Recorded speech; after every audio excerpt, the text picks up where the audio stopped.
Well, hi everyone, it's Marcus and welcome to more Zooming in my jungle room. We are doing more Adelaide Fringe today, and please welcome everyone, Seamas Carey. Seamus, how are you? I'm good, thank you. Thanks for having me on. My pleasure. Now, of course, you are an international artist, but you have already arrived in Adelaide nice and early for the Adelaide Fringe. You've been here for a couple of months. Um, Tell us about the show. Of course, it's called Help. I think I'm a Nationalist. It will be appearing from the 21st of February to the 20th of March. What's it all about? Well, Marcus, have you ever heard of Cornwall? Do you know where that is? Yes. Yep.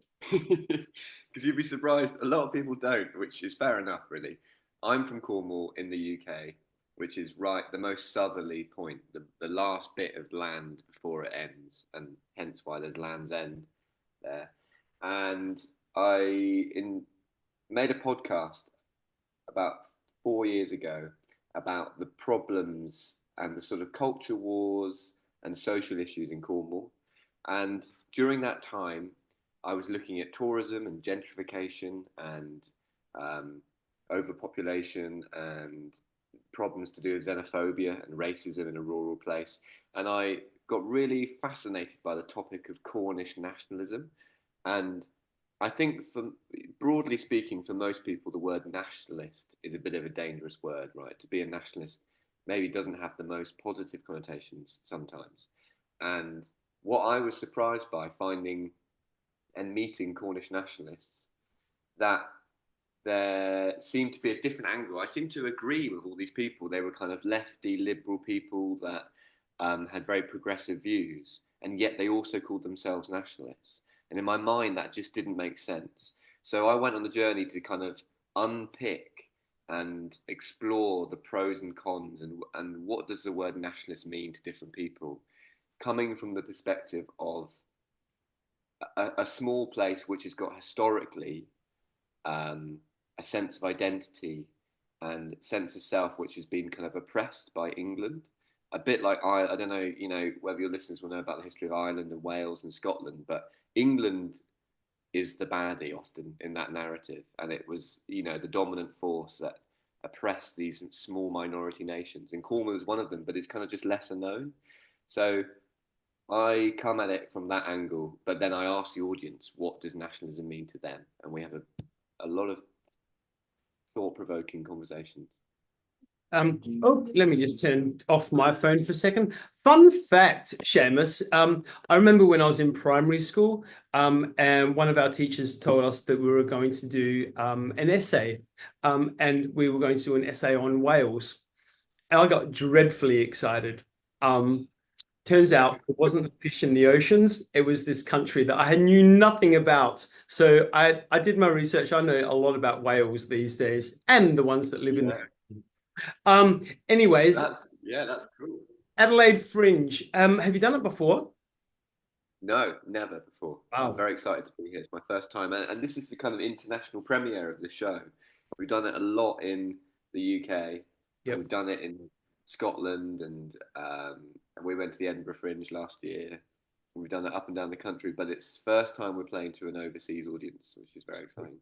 Well, I mean, you obviously know, you would have heard a lot about the Adelaide Fringe. It is the second biggest one behind the Edinburgh, and obviously the biggest in the Southern Hemisphere. So um, it's a pretty rocking festival. What are you expecting?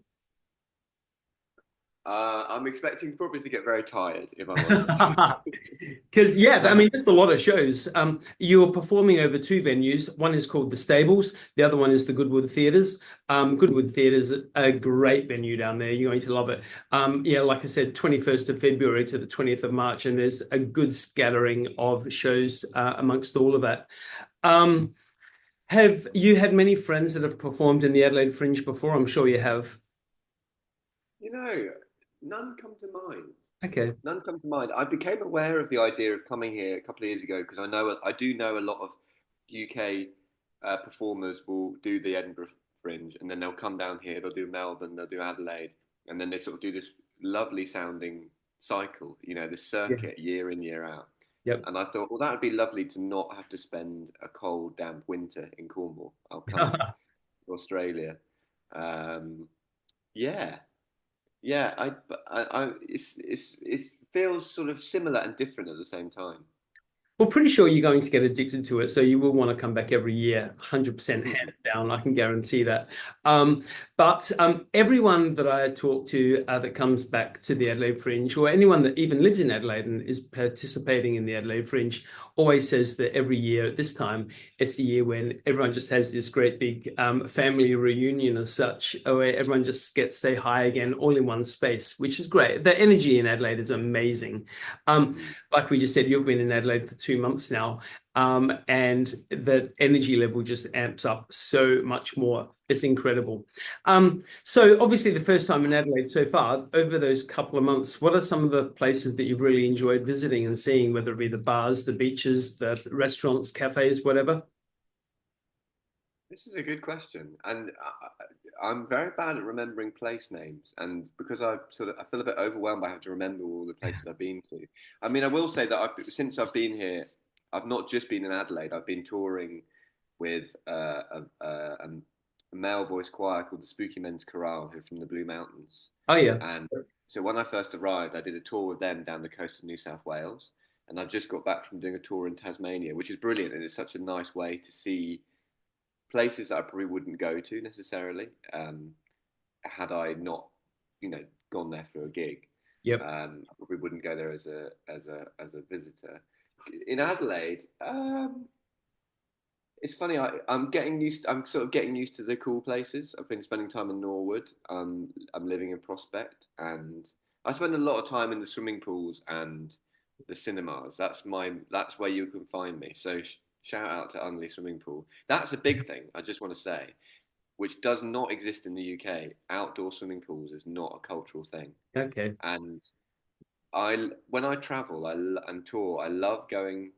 I love going to cinemas and swimming pools because you get to see the people who live in that place just doing their thing and being themselves. It's not a particularly a tourist trap, And the fact that I can go to a swimming pool and kind of observe the people of Adelaide and just going about their day-to-day life in the pool, but outdoors in the sun makes it even better. Speaking of the sun, how hot was it over the weekends? Stinky lava. Monday, Yeah. Sunday, Monday were hot days, and then of course we get a day like today where it's just this incredible pleasantry kind of weather. Amazing. I think that's one of the most craziest things about Adelaide is our fluctuating weather. Day to day, you don't know what you're going to get. Um, Yeah. so back to your show, what can people expect to experience when they come to your show? Well, mine and the director's dream, and her name is Agnieszka Blonska. Our dream was that people would come in probably thinking they know what they think about stuff, and by the time they leave, they are confused and they've had all their belief system pulled apart and maybe reconstructed, but maybe not. I guess it is a good night out. It's theatre. It's a story. I'm playing a character, an exaggerated version of myself, and I'm a sort of likable, innocent character who's just a bit confused, and I need help from the audience. And we hope that the audience feel empathy and they want to help me.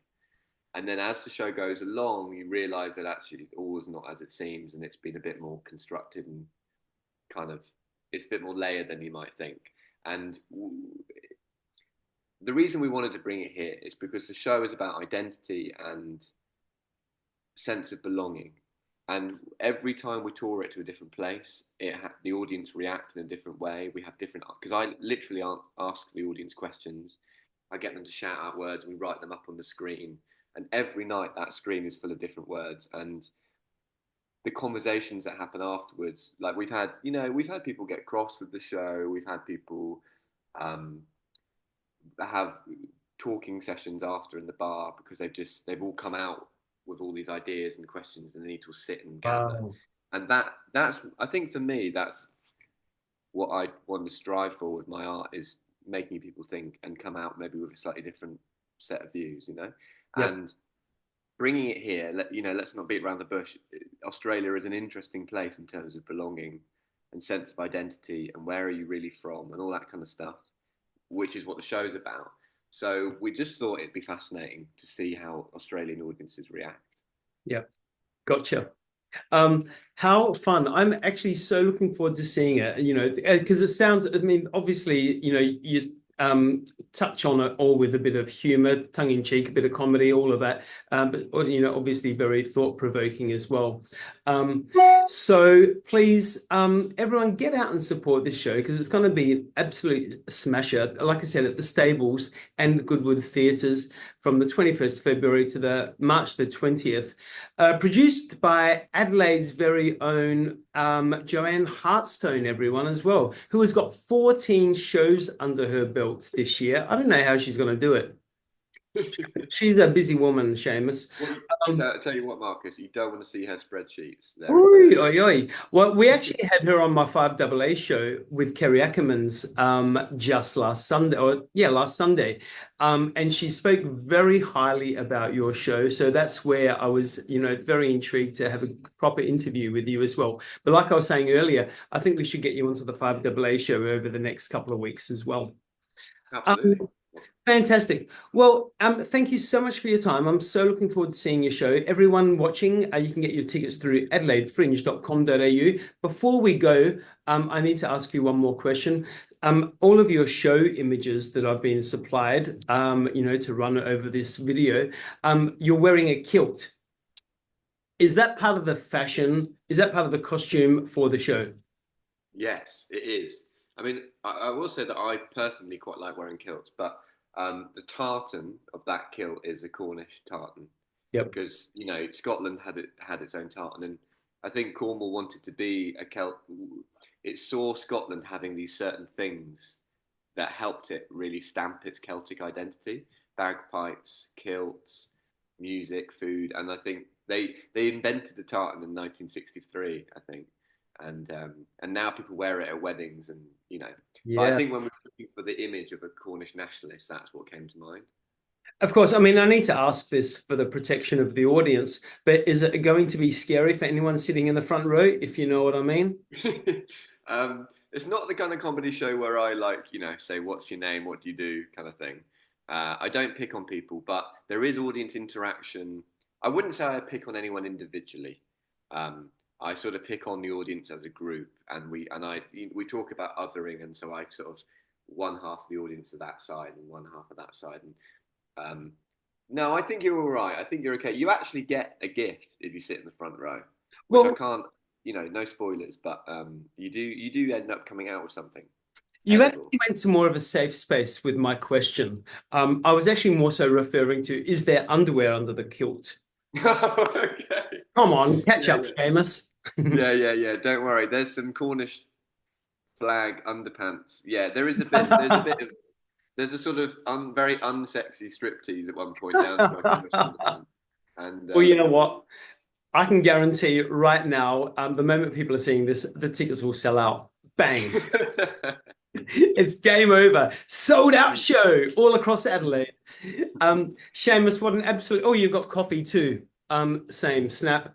Hey, what an absolute delight chatting with you. I cannot wait to see your show. All the best for a really successful Adelaide Fringe. I hope you enjoy it, and I very much hope that you want to come back and do it again in 2026 and onwards.